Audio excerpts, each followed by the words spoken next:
ओम शांति। 18 फरवरी 2023। प्यारे प्यारे मीठे मीठे ज्ञान के सागर बाप दादा हम बच्चों से कहते हैं, मीठे बच्चे, तुम्हें एक शीरखंड होकर रहना है, मतभेद में नहीं आना है। कोई भी गंदी आदत है तो उसे छोड़ देना है, किसी को भी दुख नहीं देना है। प्रश्न: जन्म जन्मांतर के लिए ऊंच पद पाने के लिए कौन सा रहम स्वयं पर जरूर करना है? उत्तर: स्वयं के अंदर से जांच करके जो भी बुरी आदतें हैं, क्रोध आदि विकार है, उन्हें निकाल देना, शीरखंड होकर रहना, एक की श्रीमत पर चलना, मतभेद में न आना, कोई भी ईविल बातें न सुनना न सुनाना, यही अपने ऊपर रहम करना है। इससे ही जन्म जन्मांतर के लिए ऊंच पद मिल जाता है। जो अपने ऊपर रहम नहीं करते हैं वह 21 जन्मों के सुख को लकीर लगा देते हैं। गीत है ओम नमः शिवाय। ओम शांति। शिव बाबा की महिमा बच्चों ने सुनी। ये महिमा कौन करते हैं और कौन जानते हैं? सिर्फ ब्राह्मण कुलभूषण अर्थात नई मनुष्य सृष्टि की संप्रदाय, जिन्हें परमपिता परमात्मा ने अपना बनाया या जन्म दिया है, वही जानते हैं, क्योंकि पहले पहले इस सृष्टि में वही ब्रह्मा द्वारा जन्म लेते हैं। जैसे तुमने पहले पहले जन्म लिया है परमपिता परमात्मा से, तो वह है सभी का सहायक, सारी दुनिया का सहायक, सभी दुख दूर करने वाला। मनुष्य बहुत दुखी है क्योंकि अभी है कलयुग का अंत, तो सभी का सहायक बनते हैं। फिर भी अक्षर है ना, आम और खास, तो खास भारत का है, उनमें भी खास जो बहुत जन्मों के अंत के जन्म में आकर मिलते हैं, अर्थात जो पहले पहले सृष्टि पर आते हैं। तुम बच्चे जानते हो तो कैसे सबका सहायक आकर बनते हैं। भगत भगवान को याद करते हैं, परंतु भगवान को जानते नहीं हैं। जब भगवान को नहीं जानते हैं तो भगवान जो नई ब्राह्मण मुख वंशावली रचते हैं उनको भी नहीं जानते। परमपिता परमात्मा आकर पहले पहले ब्राह्मण संप्रदाय रचते हैं, ये कोई को पता ही नहीं। आदि सनातन देवी देवता धर्म तो है सतयुग में, बाकी संगम युग को भूल गए हैं, क्योंकि गीता के भगवान को ही द्वापर में ले गए हैं। सतयुग के आदि और कलयुग के अंत के संगम का किसको पता नहीं है, न गीता के भगवान को जानते हैं। गीता तो है सभी शास्त्रों की माता पिता, ऐसे नहीं कि सिर्फ भारत के शास्त्रों की माता पिता है, नहीं, जो भी बड़े ते बड़े शास्त्र सारी दुनिया में है, सभी की माता पिता है। भगवान उवाच, मैं तुमको फिर से सहज राजयोग सिखाता हूँ, जिसको फिर गीता नाम दिया है। तो अपने को भी कहना पड़ता है कि हम नई गीता सुनाते हैं, पुरानी गीता तो खंडन की हुई है। ये तो भगवान खुद अपने मुख कवल से बैठ सुनाते हैं। तुम्हारी बुद्धि में परमपिता परमात्मा शिव ही याद आता है। वह है स्वर्ग का रचयिता, सबका सहायक। श्री कृष्ण को सभी का सहायक नहीं कहेंगे। भगवान सृष्टि का रचयिता एक ही है। श्री कृष्ण तो स्वयं रचना है, बगीचे का फर्स्ट क्लास फूल है। शिव बाबा माली है, अनेकों फूल शिव बाबा ने रचे हैं। तो शिव बाबा हम सभी को रचता है, तो उसी प्रकार से श्री कृष्ण को भी रचा है, तो फर्स्ट क्लास फूल है। परमपिता परमात्मा को बागवान भी कहते हैं, खिवैया भी कहते हैं। मनुष्य तो समझ न सके कि खिवैया कैसे है, बरोबर असार संसार से ले जाकर फिर यहाँ नई दुनिया में भेज देते हैं, यहाँ ही फूलों का बगीचा बनाते हैं। सभी बच्चे भी जो भगत बन गए हैं, असुल भगवान की संतान थे, उनको माया दुखी बनाती है। भगवान तो है ही एक, वह सभी भक्तों को जरूर सुख देता है। कोई भी किसको सुख देता है तो उनको याद करते हैं। स्त्री पति को अथवा बच्चा बाप को अथवा दोस्त दोस्त को याद करते हैं। जरूर उसने सुख दिया होगा। जिसने सुख दिया है उसकी याद पड़ती है। इसलिए बाबा भी कहते हैं कि जो सुख देता है वो याद पड़ता है। तो हम भी तो सुखदाई बाप के सुखदाई बच्चे हैं ना। भाई से भी दोस्त प्यारा होता है क्योंकि सुख देते हैं, तो सुख देने वाले को ही याद किया जाता है। अभी सारी सृष्टि के मनुष्य भगत है। मनुष्य के ही 84 जन्म गाए हुए हैं। कुत्ते बिल्ली के 84 जन्म नहीं कहेंगे। गाया भी गया है कि आत्मा परमात्मा अलग रहे बहुकाल, इस समय मेला होता है। परमपिता परमात्मा सभी बच्चों के बीच आते हैं। महफिल लगी हुई है ना। एक होती है सुख की महफिल, दूसरी होती है दुख की। सतयुग में है सुख की महफिल, यहाँ तो दुख की कहेंगे। कोई मरते भी है तो दुख की महफिल लग जाती है। कोई बड़ा आदमी मरता है तो शोक में झंडा नीचा कर देते हैं, तो दुख की महफिल हुई ना। भगत बहुत दुखी होते हैं तो भगवान को याद करते हैं, परंतु उनको जानते बिल्कुल नहीं। कहते भी है उसने पैदा किया, आखिर भी उनको जानेंगे या नहीं। अंत में गायन करते हैं, हे भगवान तेरी लीला अपरम अपार है, महिमा गाई हुई है। तुम जानते हो बाप नहीं होता तो सृष्टि चक्र का राज कौन समझाता, कौन हमको चक्रवर्ती बनाता। अब संगम पर तुम सदा के लिए दुख से छूटने का प्रयत्न कर रहे हो। संगम युग कोई बड़ा नहीं है, अपना ये नया जन्म है, ये छोटा सा युग है। हम बच्चों के पुरुषार्थ के लिए बड़ा इम्तिहान है। इनकी सब्जेक्ट सभी इम्तिहानों से न्यारी है। 5 विकारों पर जीत पानी है। बहुत मनुष्य कहते हैं पवित्र रहना तो असंभव है। गृहस्थ व्यवहार में रहते हुए माया को जीतना तो बड़ा मुश्किल है। समझते हैं ऐसा उस्ताद तो मिल ना सके। सन्यासी भी घर बार छोड़ने बिगर पवित्र रह नहीं सकते। तो बाप इस माया पर जीत पाने की युक्ति बताते हैं, जैसे कल पहले भी सिखाई थी। जब बाबा सिखाते हैं तब हम भगत से ज्ञानी बनते हैं। इसको ही भारत का प्राचीन ज्ञान और योग कहा जाता है। इसको दुनिया में कोई भी नहीं जानते। बाप समझाते ये ज्ञान प्रायलोप हो जाता है और ये देवता धर्म भी लोप हो जाता है। ड्रामा में ही ऐसा है। जब प्रायलोप हो जाए, सृष्टि दुखी हो, तो भगवान आकर फिर से स्थापना करे। ये भी कोई को पता नहीं कि कलयुग की आयु कब पूरी होती है। तुम ही बाप को और इस ड्रामा के आदि मध्य अंत को जानते हो। देखने में कितने साधारण हो, कुब्जाएं अहिल्याएं, परंतु नॉलेज कितनी ऊंच है। अपने सारे 84 जन्मों के चक्र को तुम जानते हो।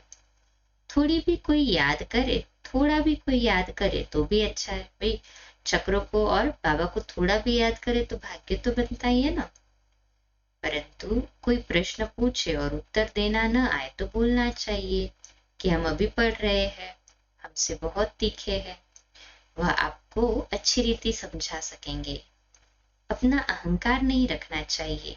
कह देना चाहिए हमारी बड़ी बहन जी बहुत तीखी है, आप फिर कोई समय आना तो वह समझाएंगी। समझो कोई ऐसा प्रश्न निकलता है तो तीखी भी उसका उत्तर नहीं दे सकती, तो बोलना चाहिए हम सब पढ़ रहे हैं, अंत तक पढ़ते रहेंगे, गुह्य से गुह्य नॉलेज सुनते रहेंगे। ये पॉइंट अभी हमको समझाई नहीं गई है। ये तो जरूर है, इतना समय जो पढ़ा है तो जरूर अर्जुन गुह्य पॉइंट रह हुई है जो सुनाते रहेंगे। अभी तक गुह्य पॉइंट रही हुई है। बाबा कहते हैं पढ़ते रहेंगे अंत तक। बाबा सुनाते रहते हैं ज्ञान। स्कूल में भी धीरे धीरे पढ़ाया जाता है। ऐसे थोड़ी एक दिन में सारी नॉलेज मिल जाती है। वैसे यहाँ भी पढ़ाई में, योग लगाने में, आप समान बनाने में समय लगता है। बाप दिन प्रतिदिन सहज कर समझाते हैं। भगवान एक है, उनको ही सब याद करते हैं। भगवान ही हेवन स्थापन करते हैं, तो जरूर देवता बनाने के लिए संगम पर ही राजयोग सिखाएंगे। तो मैनर्स भी ऐसे चाहिए। जब पाप खत्म हो तो विजय माला का दाना बने। टाइम लगता है ना। ये है सुहावना संगम का मेला। समझाना है सारी दुनिया के मनुष्य भगत है, साधना करते हैं भगवान के लिए कि वह परमात्मा आकर सभी को वापस ले जाए, मुक्ति जीवन मुक्ति का ज्ञान दे देवे, देवता धर्म की स्थापना करे। सन्यासी तो समझते हैं सुख कागविष्टा समान है, सो तो जरूर इस दुनिया का सुख ऐसा है। परंतु क्या भारत में कभी सुख नहीं था? सन्यासी तो पसंद करते हैं मुक्ति को, वे कभी जीवन मुक्ति का ज्ञान दे न सके, क्योंकि पाया नहीं तो उसका आनंद भी नहीं। तो भगवान को ही आकर राजयोग सिखाना है, सन्यासियों को नहीं सिखाना है, क्योंकि वह कोई आदि सनातन देवी देवता धर्म स्थापन नहीं करने आते हैं। अभी सब कहते भी है कि एक मत हो, परंतु इस दुनिया में तो एक मत हो न सके, अतः मते है। माता पिता भाई बहन काका मामा आदि सभी अनेक मत देने वाले हैं। अब उन पर नहीं चलना है, एक की ही श्रीमत पर चलना है। भगवान आकर एक श्रीमत देते हैं तो फिर एक मत की राजधानी हो जाती है। देवी देवताएं सदैव क्षीरखंड रहते हैं। यहाँ तो बहुत लड़ते झगड़ते रहते हैं। शास्त्रों में भी है कि कौरव पांडव दिन में लड़ते थे, रात को क्षीरखंड हो जाते थे। यहाँ भी बच्चे समझते हैं कि हमारे में क्रोध का अंश आ गया, बाबा हम आपसे माफी मांगते हैं। तो तुमको भी देखना चाहिए सारे दिन में किसको दुख तो नहीं दिया है ना, किससे मतभेद में तो नहीं आए, किससे इविल तो नहीं बोला, जिससे कोई को दुख हुआ हो। इविल तो कभी नहीं सुनना चाहिए। ऐसा कुछ देखा सुना तो बाप को बतलाना चाहिए। बाप ही बच्चों को सब समझाते हैं, नहीं तो आदत पक्की हो जाए। कोई में कोई भी गंदी आदत है तो छोड़ देना चाहिए, नहीं तो पद भ्रष्ट हो जाएगा। डबल अंडरलाइन, गंदी आदत छोड़ दे, नहीं तो पद भ्रष्ट हो पड़ेंगे। बादशाही के आगे प्रजा के नौकर चाकर गरीब ही कहेंगे ना।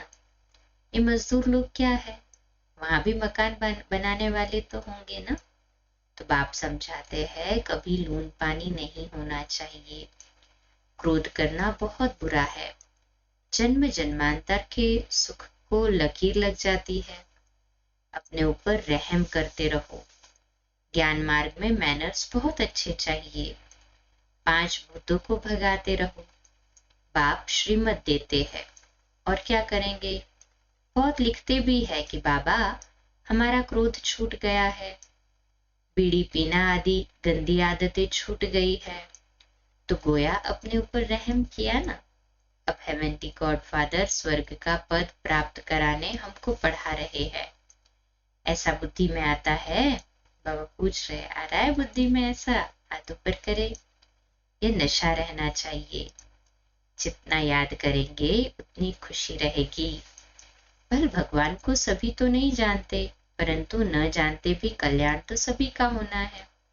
सभी को ये पता पड़ जाए कि भगवान आया है तो यहाँ भीड़ मच जाए, चींटियों मिसल आकर इकट्ठे हो, मिल भी न सके। इसलिए बड़ा कायदे से ये ड्रामा बना हुआ है। अच्छा, मीठे मीठे सिकिलदे बच्चों प्रति माता पिता बाप दादा का याद प्यार और गुड मॉर्निंग। रूहानी बाप की रूहानी बच्चों को नमस्ते। हम रूहानी बच्चों की रूहानी माता पिता बाप दादा को याद प्यार गुड मॉर्निंग और नमस्ते। बाबा बाबा शुक्रिया, बाबा शुक्रिया।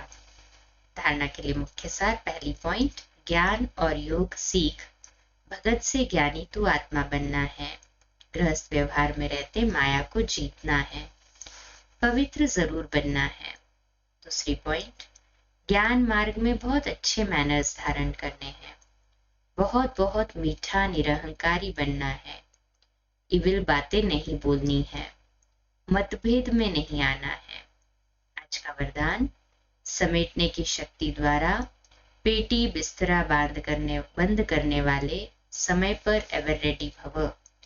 समेटने की शक्ति द्वारा पेटी बिस्तरा बंद करने वाले समय पर एवर रेडी भव। तो आज का हमारा सम्मान लिखने और पुरुषार्थ करने के लिए मैं एवर रेडी आत्मा हूँ। मैं एवर रेडी आत्मा हूँ। विश्लेषण। एवर रेडी उसे कहा जाता जो समेटने की शक्ति द्वारा देह के संबंध, पदार्थ, संस्कार सब का पेटी बिस्तरा बंद करके तैयार हो। इसलिए चित्रों में भी समेटने की शक्ति को पेटी बिस्तरा पैक किया हुआ दिखाते हैं।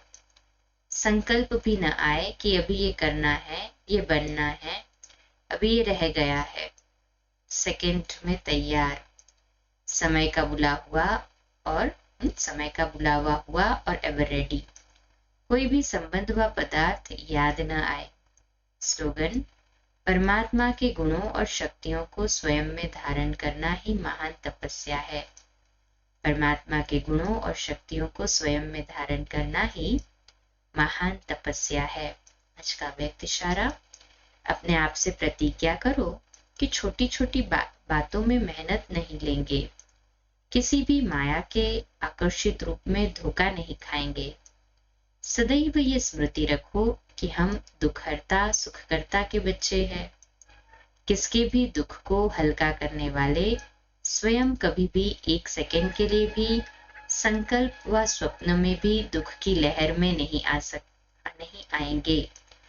तो हम एक सेकंड भी, संकल्प मात्र भी दुख की लहर में नहीं आते हैं ना।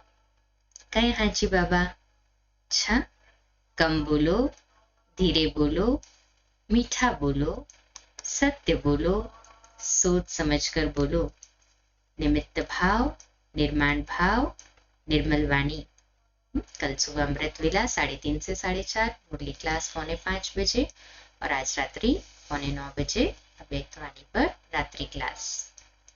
ओम शांति।